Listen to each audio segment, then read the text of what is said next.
الرجیم بسم اللہ الرحمن الرحیم واللہ یحب الصابرین صدق اللہ العظیم وبلغنا رسولہ النبی الامین الکریم ونحن علی ذلک لمن الشاہدین والشاکرین والحمد للہ رب العالمین۔ محترم سامعین کرام، آئیے سب سے پہلے حضور نبی کریم علیہ الصلاۃ والتسلیم کی بارگاہ میں درود پاک کا نذرانہ عقیدت پیش کریں بڑے باواز بلند۔ اللہ رب محمد صلی اللہ علیہ وسلم نحن عباد محمد صلی اللہ علیہ وسلم صلی اللہ تعالی علیہ وسلم۔ آج ماہ محرم الحرام کی 30 تاریخ ہو چکی ہے۔ سیدنا سرکار امام حسین رضی اللہ تعالیٰ عنہ کا ذکر ہم نے اس مہینے میں سماعت کیا۔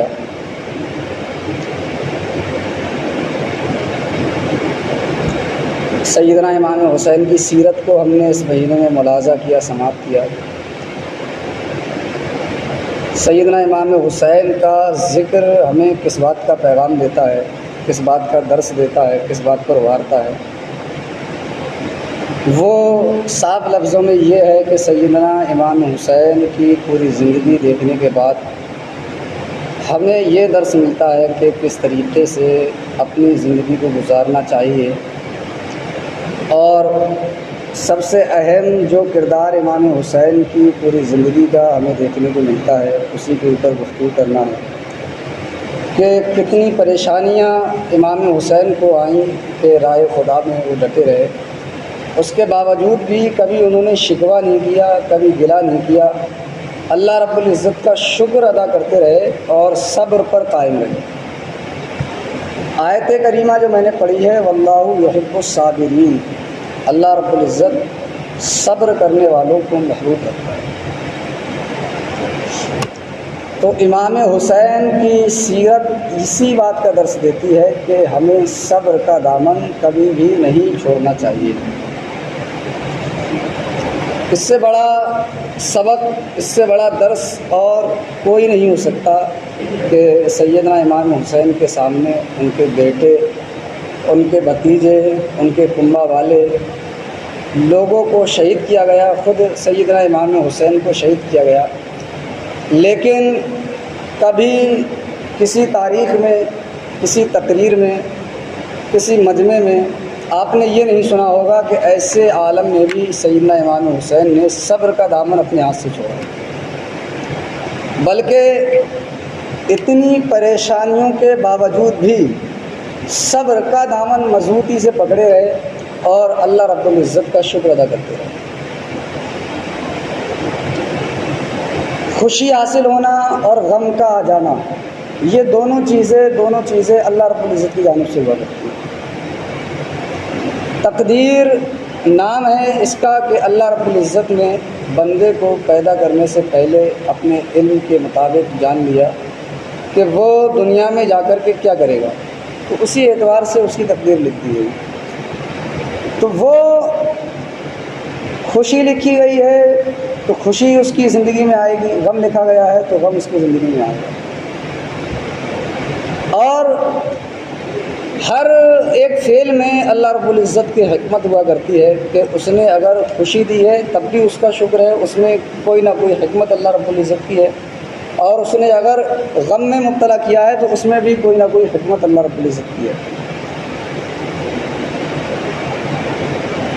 تو امام حسین کی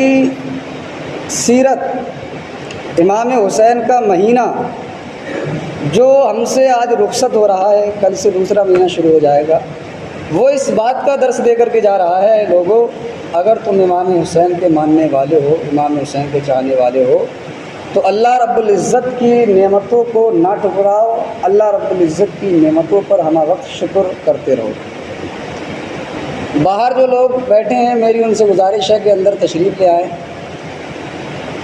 بہت تیزی کے ساتھ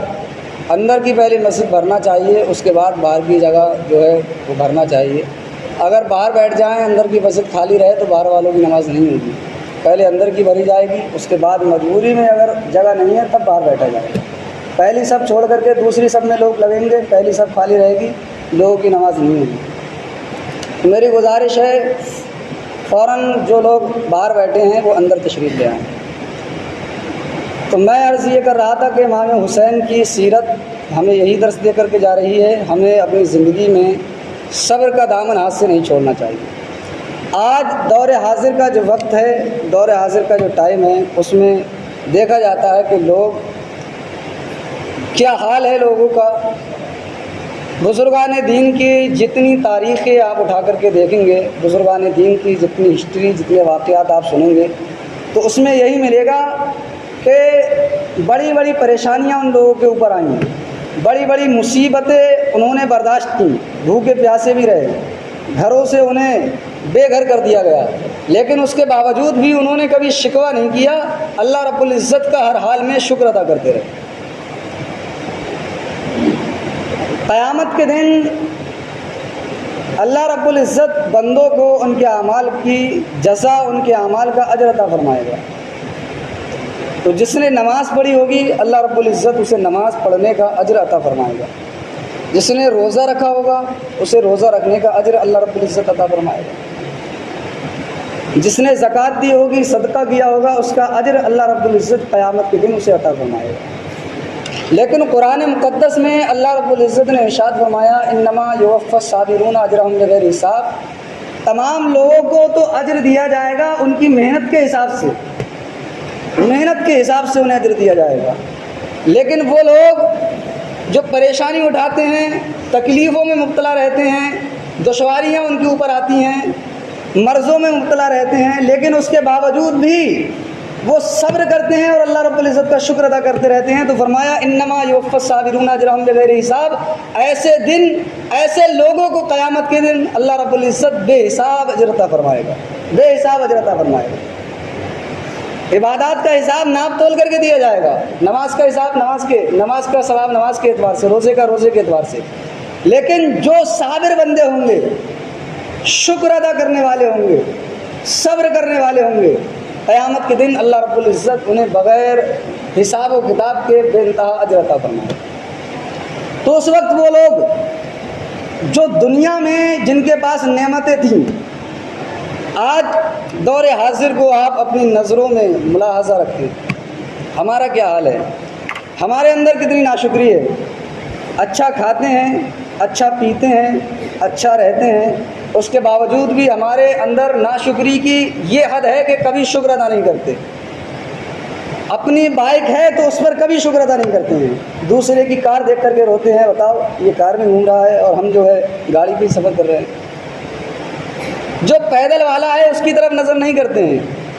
اس بات پر روتے ہیں اگلا گاڑی پر چل رہا ہے، میرے پاس صرف سائیکل ہے۔ ایک شخص مسجد، غالباً ایسا ہی واقعہ ہے، مسجد سے باہر نکلے، ان کے پاس چپلیں نہیں تھیں، تو دیکھ کر کے دل میں یہ حسرت ہوئی، بتاؤ میں کتنا غریب ہوں، کتنا مفلس ہوں، میرے پاس پہننے کو چپلیں نہیں ہیں، نا شکری ادا کرنے لگے۔ باہر جا کر کے دیکھا مسجد کے دروازے پر ایک شخص ایسا بیٹھا ہے جس کے پیر ہی نہیں ہیں، پیر ہی نہیں ہیں۔ تب یہ احساس ہوا کہ کم سے کم اللہ رب العزت کا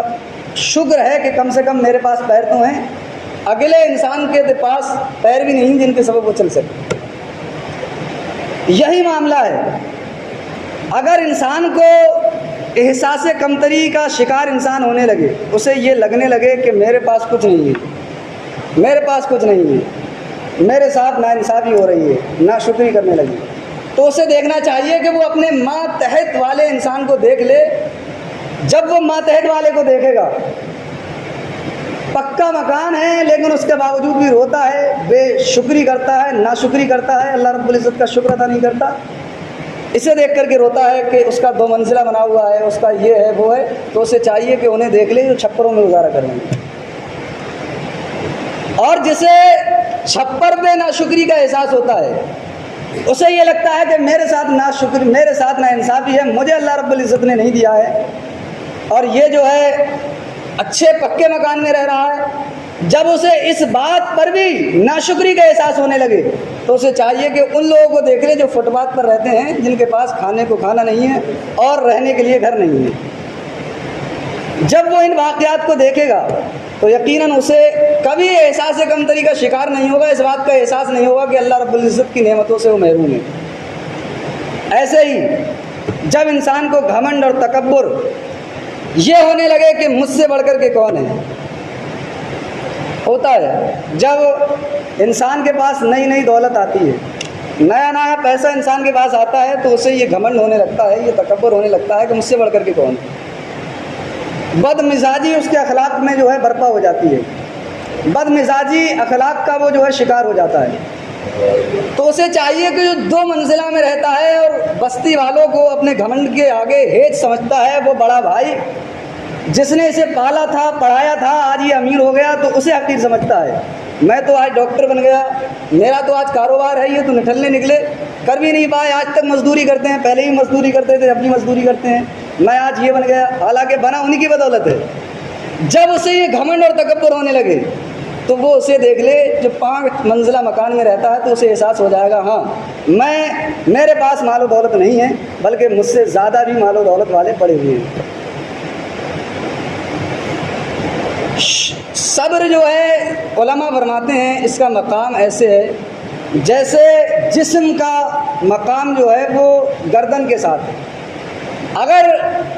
صبر اور ایمان کا تلازم اس طریقے سے ہے، صبر اور ایمان ایک دوسرے سے اس طریقے سے ملے ہوئے ہیں جیسے انسان کے جسم سے اس کی گردن ملی ہوئی ہے۔ اگر انسان کے جسم سے اس کی گردن کو ختم کر دیا جائے تو یقیناً اس کا جسم بھی بیکار ہو جائے گا، کسی کام کا نہیں رہے گا۔ اسی طریقے سے جب انسان ناشکری کرنے لگتا ہے، صبر نہیں کرتا ہے، بے صبری کا شکار ہو جاتا ہے، تو اس کا ایمان ناقص ہو جاتا ہے اور اس کا ایمان کمزور ہو جاتا ہے۔ اب تک ایک کمرے میں رہتا تھا، اس پر ناشکری تھی، اس پر بے صبرا تھا، اب 2 کمروں میں بھی رہے گا، 5 میں بھی رہے گا، اس پر بھی ناشکرا رہے گا، بے صبرا رہے گا۔ تو جتنے بزرگان دین کے ہمیں واقعات ملتے ہیں، حکایات ملتی ہیں، ان سے یہی ہمیں درس ملتا ہے کہ ہمیں ہر وقت اللہ رب العزت کا شکر ادا کرتے رہنا چاہیے اور صبر کا دامن ہمیں اپنے ہاتھ سے نہیں چھوڑنا چاہیے۔